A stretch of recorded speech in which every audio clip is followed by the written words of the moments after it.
السلام علیکم دوستو، ہمارے سامنے منصوبات کا ٹیبل ہے جس میں تقریباً 12 منصوبات دیے گئے ہیں۔ اس میں ہم آج مفعول مطلق کے بارے میں پڑھیں گے کہ مفعول مطلق کسے کہتے ہیں۔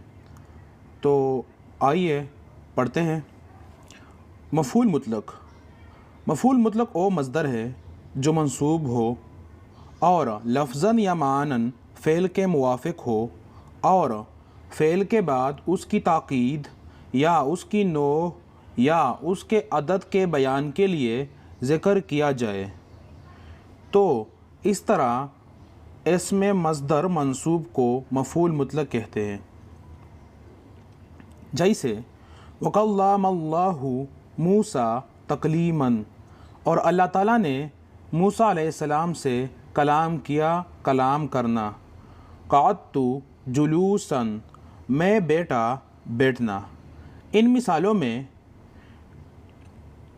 تکلیماً اور جلوساً مفعول مطلق ہے۔ یہ تو ہمیں سمجھ میں آ گیا کہ تکلیماً اور جلوساً یہ مصدر ہے اور منصوب ہے۔ اب یہاں پر یہ لکھا ہے کہ لفظاً یا معناً فعل کے موافق ہو، تو تکلیماً جو ہے یہ لفظاً کلام فعل کے موافق مصدر ہے لفظاً، اور جلوساً جو ہے یہ معناً قعد فعل کا معناً مصدر ہے۔ تو ان مثالوں سے ہم سمجھ گئے۔ اب جو فعل مطلق کا آنا ہے کہ کس لیے آتا ہے؟ تاکید، نوع، عدد کے لیے۔ اب یہ ہم تفصیل سے بیان کرتے ہیں۔ مفعول مطلق لانے کے مقاصد: نمبر 1، تاکید،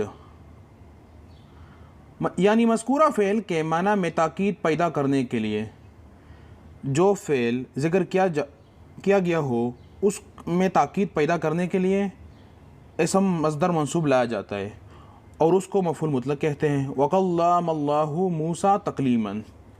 اس کے بعد ہے بیان نوع، یعنی وقوع فعل کی حالت و کیفیت بیان کرنے کے لیے، جیسے جلست جلسۃ المتعلم، میں متعلم کے بیٹھنے کی طرح بیٹھا۔ دوسرا مثال، جیسے مر القطار مر السحاب، ریل گاڑی بادل کے گزرنے کی طرح گزری۔ نمبر 3، بیان عدد، یعنی وقوع فعل کی تعداد بیان کرنے کے لیے، جیسے جلست جلستاً، میں بیٹھا ایک مرتبہ۔ جلستین مطلب جلست جلستین، میں بیٹھا 2 مرتبہ، اور جلست جلاستن، میں بیٹھا کئی مرتبہ۔ تو یہاں پر جو فعل مطلق مفعول مطلق جو آیا ہے یہ بیان عدد کے لیے۔ اب آگے ہمارے سامنے یہ سمری ہے مفعول مطلق کی کہ مفعول مطلق یا تاکید کے لیے آتا ہے، اور یا آتا ہے نوع کے لیے، اور یا آتا ہے عدد بیان کرنے کے لیے۔ اب کس طرح آتا ہے کہ ہم جانیں گے کہ یہاں پر تاکید کے لیے آیا ہے، یہاں پر نوع، کیفیت، حالت بیان کرنے کے لیے آیا ہے مفعول مطلق، اور یہاں پر عدد بیان کرنے کے لیے آیا ہے۔ تو یہ ہے النوع الاول۔ تو پہلے ہم یہاں پر آتا ہے تاکید کے لیے، ہم کس طرح جانیں گے؟ اس طرح جانیں گے کہ یہاں پر جو مصدر ہوگا وہ ایک ہی دفعہ ہوگا، واحد ہوگا بس۔ جس طرح یہاں پر میں نے بتا دیا، یہ سارے مثالیں جو ہے اس میں واحد ایک مرتبہ آیا ہے اور تاکید کے لیے آیا ہے، وہ تو آسان ہے انشاءاللہ۔ اور جو مفعول مطلق آتا ہے نوع بیان کرنے کے لیے، جس طرح یہاں پر ہے نا فرحت فرحن، اگر اس طرح صرف ہوا تو یہاں پر فرحن تاکید کے لیے صرف آئے گا، لیکن اگر اس کے بعد اس کے ساتھ اور بھی اضافت ہو، جس طرح فرحت فرحن شدیدن، تو یہاں پر جو شدیدن آیا ہے یہ کس لیے؟ نوع کے لیے آیا ہے۔ اور دوسرا جملہ جو ہے وہ فرحت فرحن نجاح ہے، میں خوش ہوا کامیاب کی طرح۔ تو 2 حالتوں میں آتا ہے جب نوع کے لیے مفعول مطلق آتا ہے۔ اب وہ کن حالتوں میں آتا ہے اور کس طرح آتا ہے، آئے دیکھتے ہیں۔ پہلا جو ہے وہ ہے بالوصف، مطلب جو مفعول مطلق ہوگا وہ موصوف ہوگا اور اس کے ساتھ وصف آئے گا، صفت آئے گا۔ قرضاً حسناً، تو جو قرضاً ہے یہ مفعول مطلق ہے، اور حسناً کیا ہے؟ یہ اس کی نعت بھی کہتے ہیں اور صفت بھی کہتے ہیں۔ تو جب بھی نوع یا کیفیت حالت بیان کرنے کے لیے مفعول مطلق آتا ہے تو کیا ہوگا؟ موصوف صفت کی شکل میں آئے گا۔ اور دوسرا جو شکل ہے وہ کیا ہے وہ بھی ہم بتاتے ہیں۔ جو دوسرا شکل ہے وہ ہے بالاضافت۔ آئیے دیکھتے ہیں بالاضافت، یہ دوسرا شکل ہے۔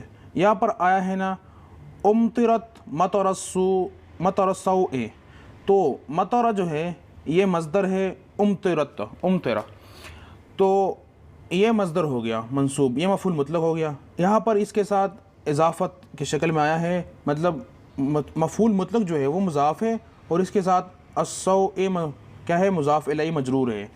تو دوسرا شکل کیا ہے؟ اضافت کی شکل میں آئے گا، مرکب اضافی کی شکل میں ہوگا۔ دو شکلوں میں آتا ہے جب مفعول مطلق نوع اور کیفیت بیان کرنے کے لیے آتا ہے، ایک صفت اور موصوف کی شکل میں آتا ہے اور دوسرا مضاف اور مضاف الیہ کی شکل میں آتا ہے۔ آگے نیچے یہ اعراب بھی بتایا گیا ہے، جس طرح یہ حلم الیقین، تو یہ اوپر جملہ دیا ہوگا، یہ والا جملہ ہے کلا لو تعلمون علم الیقین، تو یہ تعلمون کا مصدر علمہ ہے، مطلب عالمہ، اور علم الیقین یہاں پر کیا ہے؟ مفعول مطلق ہے، منصوب ہے، وعلامت نصبہ الفتحہ الظاہرہ علی آخرہ، اور کیا ہے؟ اور مضاف بن کے آ رہا ہے، اور الیقین کیا ہے؟ مضاف الیہ ہے۔ تو یہاں پر مفعول جو ہے مفعول مطلق، یہ کس لیے آ رہا ہے؟ نوع بیان کرنے کے لیے آ رہا ہے، کیفیت، اور یہ علم الیقین جو ہے یہ سارا کا سارا مفعول مطلق ہے، لیکن اس میں دو پارٹس ہیں، مضاف اور مضاف الیہ ہے۔ اب نیچے جو تیسرا شکل ہے، جو تیسرا شکل ہے وہ عدد کے لیے آنا ہے، تو یہاں پر عدد کے لیے آنا، یہاں پر ریپیٹ ہوتا ہے، مطلب یا واحد ہوتا ہے، جس طرح وقفت وقفہ، تو یہاں پر واحد ہے ایک مرتبہ، اور وقفت وقفتین یہاں پر تثنیہ کا ہے دو مرتبہ۔ اسی طرح نیچے جو دیا ہے رکعت رکعتن، یہ واحد، اور کبھی کبھی اضافہ اس کے ساتھ کیا جاتا ہے کہ رکعت رکعتن واحدتن، اور جس طرح دوسرا جملہ دیا ہے وسجدت سجدتین، سجدتین یہاں کیا ہے؟ دو مرتبہ۔ عدد بیان کرنے کے لیے مفعول مطلق آتا ہے اور وہ یا واحد ہوگا یا تثنیہ ہوگا یا جمع ہوگا، اور اس کے ساتھ کبھی کبھی عدد کا بھی اضافت کیا جاتا ہے، اس کے ساتھ عدد کی اضافت ہوتی ہے۔ اب آگے چلتے ہیں، یہ مثالیں ہیں مفعول مطلق کے۔ پہلا مثال ہے جلستو، جلستا مطلب تم بیٹھے، قعودن، تو یہ قعود جو ہے قعدہ، یہ بھی کیا ہے؟ ہم معنی مصدر ہے، ہم مانن مصدر ہے۔ اور دوسرا جو مثال ہے فجلدوہم ثمانین جلدتن، تو یہاں پر جو ثمانین ہے جلدتن، تو یہ کیا ہو گیا؟ اس مصدر منصوب ہو گیا، لیکن یہاں پر عدد بیان کرنے کے لیے آیا ہے۔ جلست جلسۃ القاری، یہاں پر جلسہ یہ کیا ہو گیا؟ یہ مفعول مطلق ہو گیا، مصدر ہے، اور القاری اس کے ساتھ مضاف الیہ ہے، تو اضافت کی شکل میں آیا ہے، تو یہ نوع کیفیت بیان کرنے کے لیے یہ مفعول مطلق آیا ہے۔ تیسرا جو ہے سجد الشیخ سجد التلاوت، تو یہاں پر بھی نوع کے لیے آیا ہے۔ اس کے بعد جو ہے ضربت ضرباً، یہاں پر آیا ہے تاکید کے لیے، نصراً یہ تاکید کے لیے، فتحاً مبیناً، یہاں پر جو ہے موصوف صفت ہے تو نوع بیان کرنے کے لیے آیا ہے، اور یہاں پر خطباً خطبہ دینا، تو یہاں پر آیا ہے کس لیے؟ عدد بیان کرنے کے لیے بھی آپ کہہ سکتے ہیں اور تاکید کے لیے بھی کہہ سکتے ہیں آپ۔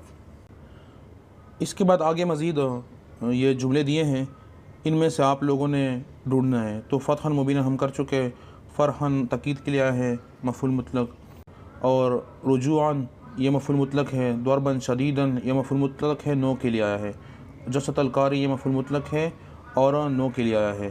آگے یہ جملے ہیں، ان میں سے آپ لوگوں نے ڈھونڈنا ہے۔ لاہب حسن لاہباً، تو یہاں پر جو ہے لاہباً جو ہے یہ تاکید کے لیے آیا ہے مفعول مطلق. مرا الصحاب یہاں پر نو کے لیے آیا ہے مفعول مطلق، مضاف اور مضاف الیہ کی شکل میں ہے. وصوب الاسد یہاں پر نو کے لیے آیا ہے اور شربن تاکید کے لیے آیا ہے. دورتن یہاں پر عدد کے لیے آیا ہے اور قرأتین یہاں پر بھی عدد کے لیے آیا ہے مفعول مطلق. انشاءاللہ کچھ نہ کچھ سمجھ آیا ہوگا. اگر کوئی مسئلہ ہو تو کمنٹ میں لکھ سکتے ہو. والسلام.